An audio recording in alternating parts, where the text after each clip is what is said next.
Hello అండి, welcome back to my channel. ఈరోజు నేను ఈ వీడియోలో ఈ మిషన్ మీద మనకి పైపింగ్ అనేది ఎలా వేసుకోవాలనేది చూపిస్తానండి. అలాగే దీనికి పైపింగ్ చేసుకోవడానికి సింగిల్ ఫుట్ అనేది సపరేట్గా తీసుకోవాలని అడుగుతున్నారు కదా, తీసుకోక్కర్లేదండి. ఇది మిషన్లోనే వేస్తాడు. ఇదిగో ఇలా ఉంటుంది అనమాట. దీన్నే మనం జిప్ వేసుకోవడానికి కూడా యూజ్ చేస్తూ ఉంటాం కదా, జిప్ ఫుట్ అని కూడా అంటారు కదా. సో దీంతో మనం దీని మీద ఎలా చేసుకోవాలనేది చూద్దామండి. ఇంకా ఒకటి ఏంటంటే కనుక, పైపింగ్ చేసుకునేటప్పుడు మనం ఏ క్లాతులు తీసుకున్నాం అనేది కూడా చూసుకోవాలండి. మన హాఫ్ పట్టు కానీ పట్టు కానీ ఇలాంటి క్లాతులు అయితే మాత్రం పైపింగ్ అనేది చాలా బాగా వస్తుందండి. ఏ క్లాత్ అయినా బాగానే వస్తుంది. బట్ కొంచెం బాగా సిల్కీగా జారిపోయే క్లాతులు ఉంటే మాత్రం అది పక్కకి జరుగుతూ ఉంటుందండి. ఒకసారి అది నేను మిషన్ స్టిచ్ చేసేటప్పుడు కూడా చూపిస్తాను. అలాగే మనం ఏదైనా ఒకటే బయట షాప్స్ వాళ్ళు కానీ బొటిక్స్ వాళ్ళు కానీ వాళ్ళైతే ఒక్కొక్కటి 5 మీటర్స్ 10 మీటర్స్ అలా తెచ్చుకుంటారు. కానీ మనం ఇంట్లోనే స్టిచ్ చేసుకునే వాళ్ళం ఏంటంటే, మనకి పైపింగ్ కోసం అడిగామనుకోండి 50 రూపీస్ కంటే తక్కువ అయితే ఎవరండి, మినిమం 50 రూపీస్ పీస్ ఇస్తారనమాట, పట్టు పీసు. సో దాన్ని ఏంటి మనం ఇలా ఓపెన్ చేసి ఇలా క్రాస్ల కింద వేసి మళ్ళీ మడత పెట్టుకుని అలా అయిపోతూ ఉంటుంది కదా. అలా కాకుండా జస్ట్ ఇలా ఒక పూతరేక స్టైల్లో ఇలా ఫోల్డ్ చేసేసుకుందాం అనుకోండి. మనకి ఒక ఇంచు కావాలా, 1.5 ఇంచు కావాలా, 2 ఇంచులు కావాలా అనేది ఇలా వెడల్పులో కట్ చేసుకుని ఇలా ఓపెన్ చేసుకుంటే మనకి మధ్యలో ఎక్కడ కూడా మనం ఏమి అతకక్కర్ లేకుండా మొత్తం ఇలా అతుకుతో సహా వచ్చేస్తుంది అనమాట. ఇంకోండి, అతుకు కూడా మనం ఏమి సెపరేట్గా అతకక్కర్లేదు, అతుకుతో సహా వచ్చేస్తుంది. సో ఈ ఫోల్డింగ్ ఎలా చేసుకోవాలి అనేది కూడా నేను ఆల్రెడీ వీడియో చేస్తున్నాను. దాని లింక్ వచ్చి డిస్క్రిప్షన్లో ఇస్తాను, ఒకసారి చెక్ చేయండి. సో ఇంకా లేట్ చేయకుండా దీనికి మనం ఈ ఫుడ్ అనేది ఎలా మార్చాలి, ఎలా స్టిచ్ చేసుకోవాలి అనేది చూపిస్తాను. అలాగే మనం పైపింగ్ చేసుకునేటప్పుడు ఏంటంటే దీనికి ఇలా ఫోల్డ్ చేసుకుని పైపింగ్ చేసుకుంటాం కదండి. సో దీంతో ఈజీగానే ఉంటుంది. అలా కాకుండా క్లాత్కి, మెయిన్ క్లాత్కి ఇలాంటిది ఏదైతే మనం పైపింగ్ క్లాత్ కింద యూజ్ చేయాలనుకుంటున్నామో దాన్ని ఇలాగా స్టిచ్ చేసేసి దీని లోపల థ్రెడ్ పెట్టి ఆటోమేటిక్గా బ్లౌజ్ పైన పెట్టే స్టిచ్ చేస్తారు కదా. అలా చేసినప్పుడైతే ఈ క్లాత్ని మనం ఒరిజినల్ క్లాత్ మీద అటాచ్ చేసుకోవడానికి నార్మల్ పాదము యూజ్ చేయొచ్చు, అలాగే ఈ పాదం కూడా యూజ్ చేయొచ్చు అండి. సో ఇప్పుడు నేనైతే ఇలా సెపరేట్గా కట్ చేసుకుని తర్వాత మాత్రమే నేను బ్లౌజ్ అనేది పైపింగ్ అనేది వేసుకుంటాను. ఎందుకంటే ఇన్విజిబుల్ వేసుకున్నాం అనుకోండి ఫినిషింగ్ అనేది బాగుంటుంది కాబట్టి. సో ఇలా వేసుకున్నాము అంటే కొంచెం స్ట్రాంగ్గా కూడా ఉంటుంది అనే ఒక ఉద్దేశంతో నేనైతే ఇలాగే స్టిచ్ చేసుకుంటానండి. ఎవరైనా బిగినర్స్ కొత్తగా నేర్చుకునే వాళ్ళు ఎవరైనా ఉంటే డైరెక్ట్ బ్లౌజ్ మీద పెట్టేసుకుని ట్రై చేయడం కాకుండా ఇలా సింగిల్గా అయితే ట్రై చేసుకోండి. సో ఇప్పుడు మనం ఇది పాదం ఎలా చేంజ్ చేయాలి, అలాగే ఎలా స్టిచ్ చేయాలనేది చూద్దాం. ఫస్ట్ మనం ఇక్కడ పాదం చేంజ్ చేసుకుందామండి. దానికోసం ఇక్కడ పైన వెనకాల ఒక క్లిప్ ఉంది చూసారా, దాన్ని జస్ట్ ప్రెస్ చేసాము అంటే పాదం అనేది మనకి ఊడొచ్చేస్తుందండి. మనం పాదం చేంజ్ చేసుకునేటప్పుడు పైకి ఉండేలాగా చూసుకోవాలి.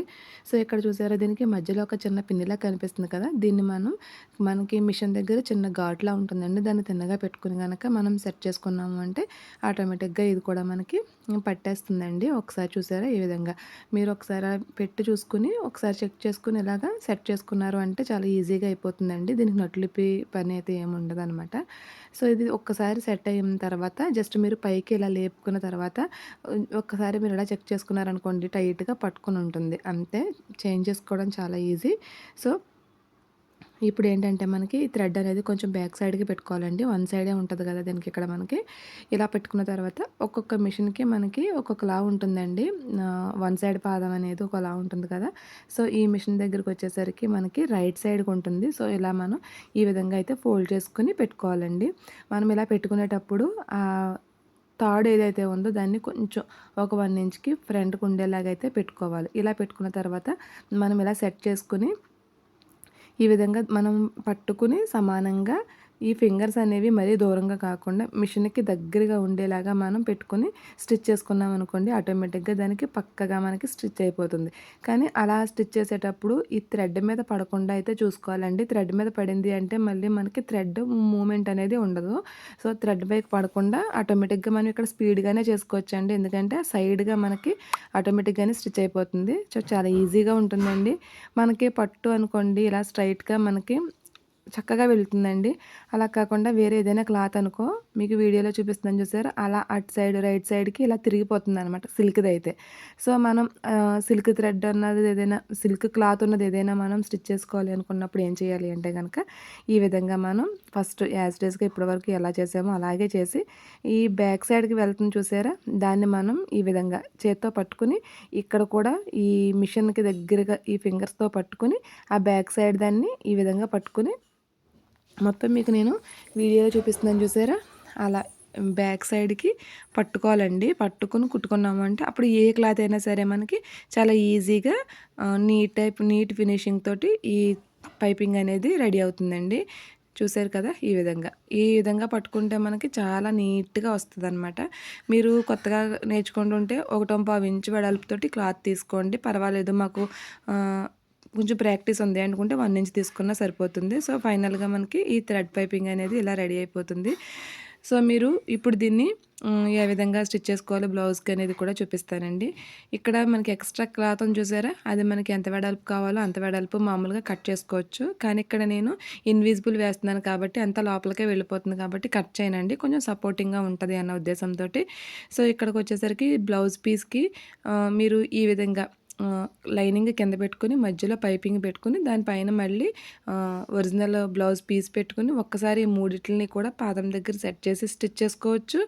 లేదు అంటే కనుక ఇలాగ స్టిచ్ చేసుకుంటే ఏమవుతుంది అంటే కొంచెం ప్రాక్టీస్ ఉంటే ఈజీగానే వచ్చేస్తుందండి.